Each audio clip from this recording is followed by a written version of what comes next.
UBI or basic income grant is one of those things that can mitigate the damage and get us back on track. Can you explain to me why you are an advocate for a basic income grant or UBI? Yeah, well, so effectively, there's a Dutch historian called Rutger Bregman who says that poverty is not about a lack of character. Poverty is about a lack of cash. So we often, especially in South Africa with such racial divide and completely differing economic circumstances, a lot of us who are privileged taxpayers tend to forget how incredibly traumatizing poverty is, and how poverty makes people poor. And the only way to bridge that gap is to give people money so that they can not poor, so that they can not be poor, so that they can work themselves out of poverty. And then there's just the idea that every single human being alive today should have a right to a basic standard of living. I'm not saying that everyone should be driving BMWs. I'm saying that everyone should have a roof over their head. They should have access to 3 meals a day. Very, very basic amenities. Now, we all know that when the government gets involved and they say, okay, cool, we're going to do free housing projects, that's going to take 30 years to carry out because the government's bad at what they do. Governments everywhere are bad at what they do. Governments are inefficient. If you put that money directly into the hands of the people, they'll take that money and they'll make a plan and they'll build their own houses. They'll pay for their own school fees. They'll buy their own groceries. Then you don't need the 1,000,001 programs to support people. You just give the money directly to the people. It cuts out bureaucracies and red tape. Mm-hmm. It gives people control of their lives, where this whole the narrative that's put forward by free markets, capitalists, and people who do believe in pulling yourself up by the bootstraps can actually work because people have the tools to pull themselves up by their bootstraps. You can't pull yourself up by the bootstraps if you don't have boots, right? And this is giving them the boots to pull themselves up by their bootstraps. And it's profoundly beneficial to the rest of the economy as well, because if you've got people who've got more money, it means they're spending more money on more items. So you continue. Yeah. Okay, so let's pick a round number and say a UBI is 10 grand a month, where the government gives every single South African over the age of 18, not black people, not poor people, not rich people, not white people, not everyone gets 10,000 rand a month. Black, white, colored, everyone. Indian, Muslim, Christian, so this is not a race thing. There's no BEE. If you are white and you're earning 120,000 rand a month, you will still get your 10 grand a month UBI. And what's going to really blow people's minds is if you're white and you earn 50,000 rand a month, you are going to probably pay a tax increase of, I don't know, say 8,000 rand a month. I don't know what the tax tables are going to look like specifically, but say you pay an extra 8 grand a month, then you're getting your UBI back. So you're actually making 2,000, even though you've got to pay a big tax increase. The only people that the UBI is really going to affect is ultra wealthy people who that's 10 grand a month means nothing to, who spends that on a week of groceries. So that's one of the things in terms of talking about the figure. You've already put a quantum on it in the article that you wrote. You say that my argument for paying South Africans 6,460 rand per month was based on Oxfam's 2017 Reward Work Not Wealth report, which calculates that to be the cost of maintaining an acceptable standard of living in South Africa. That's a life-changing sum of money for the vast majority of people in South Africa. My next question is how the conservative question that I hate, and I think this is what, I'm trying to um, put as many objections to you as I possibly can, even though I agree with you. How will we pay for 6,460 Rand per month for every adult over the age of 18? Well, I've put certain I created a whole list of calculations, which I'm sure you're going to link to in the description. But effectively, some of the big contributors would be things like carbon taxes, where effectively we say, hey, kind of going through global warming, maybe we should put a ton of tax on oils and on carbon, basically. And companies like Engine and stuff, those guys are making big money at the cost of our environment. We can take a lot of it back through a tax like that. There are also several taxes that you can put on the financial industry, which is enormous in South Africa, by the way, which would cut them down. And I mean, it would help us a lot. And yeah, so you're picking up seniorage reform and Robin Hood taxes. There are a variety of taxes. Then there should be an income tax increase, but again, like I said, that income tax increase for the vast majority of us will be offset by our receiving the UBI of also going past a land tax, which is like property taxes. This is interesting. The negative interest rate is a very interesting concept to me. Can you explain what that is and how this can add to the fiscus that can be redistributive in UBI scheme? Okay, so this kind of clocks into very basic economic concepts, but your long-term economic growth is affected by savings rates. So effectively, the lower your savings rates, the better your economy performs. Mm-hmm. And by savings, I mean the amount of money that you receive that you don't spend in a month. So if I make 100 grand a month, my cost of living is 90 grand, and I put 10 grand away.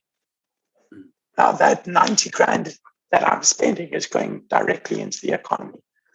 The other 10 grand is going to an offshore account in Mauritius, where it does nothing in my economy. Now, if I have a UBI and I'm giving you that life-changing 6,460 Rand a month, you're taking that money every day and you're going and buying a loaf of bread. You're going and buying, whatever the case may be, food for your kids. You're going and buying clothes. You're spending that money. But it's not sitting in some offshore account where it's doing absolutely nothing for the economy. When you spend that money, there's a business out there that needs to produce goods. When that business is producing goods, they need to hire employees. It all works in a circle. It feeds into each other, into itself.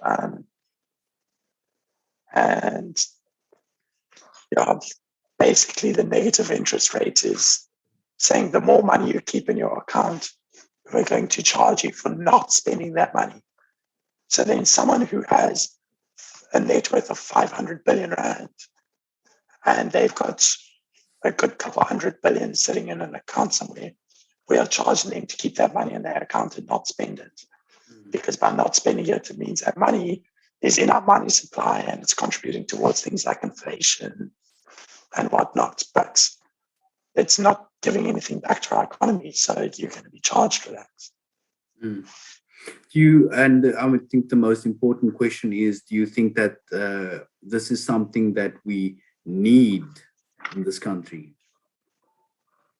I mean, in terms of systemic equality, of course it is, because allow me to paint a picture for you of a working class mother who, say, works as a nurse and has 3 kids.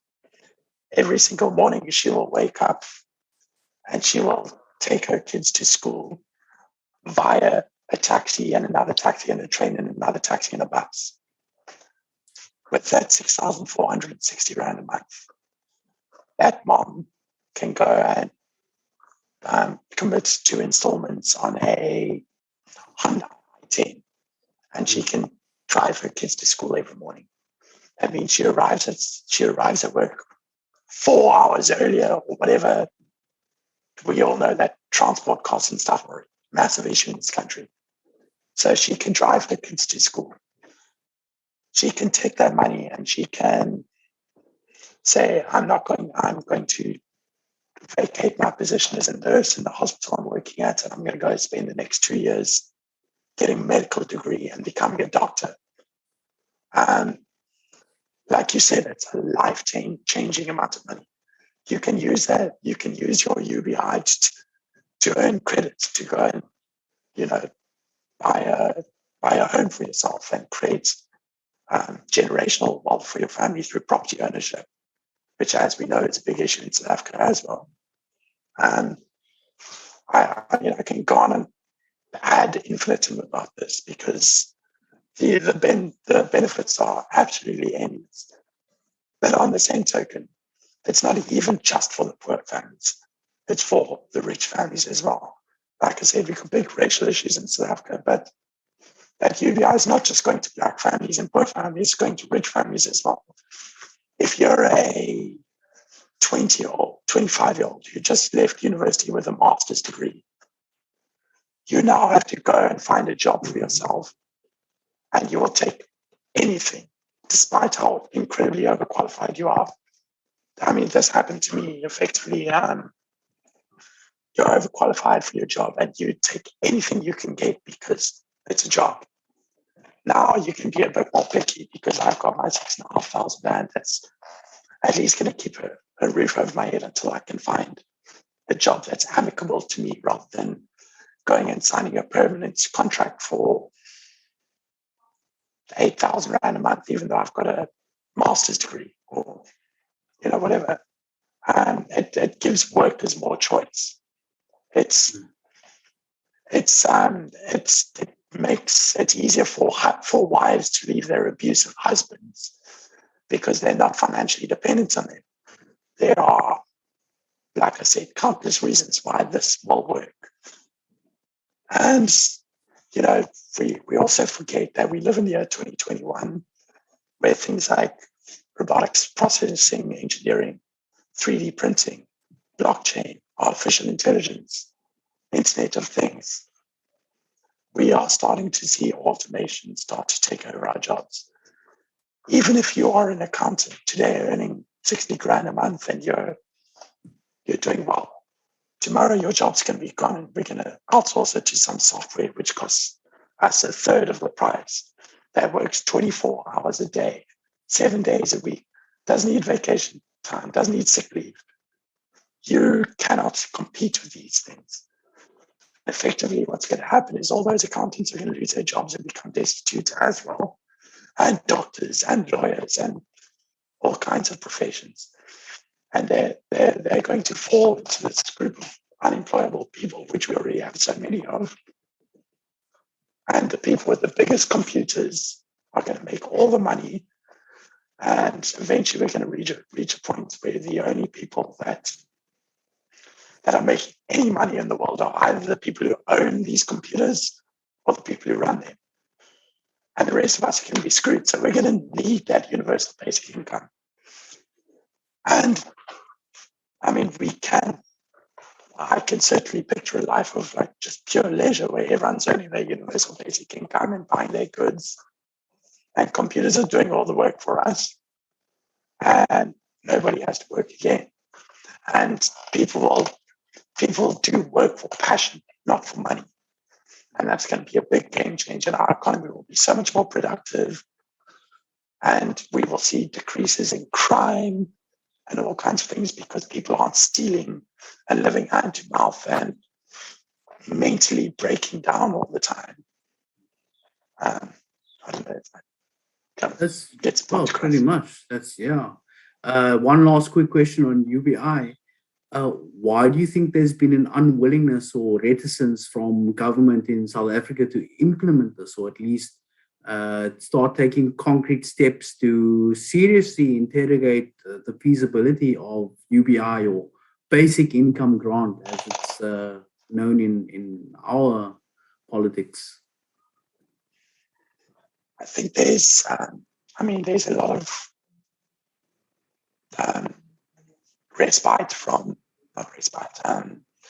there's a lot of kickback from South African taxpayers who are worried about, paying for it, and I'm going to have to take a 10% tax hike to feed other people, and they see it as a handout. Now, I don't see a UBI as a handout. I see it as a right. I think everyone has a right to economic stability, and so they see it as free money.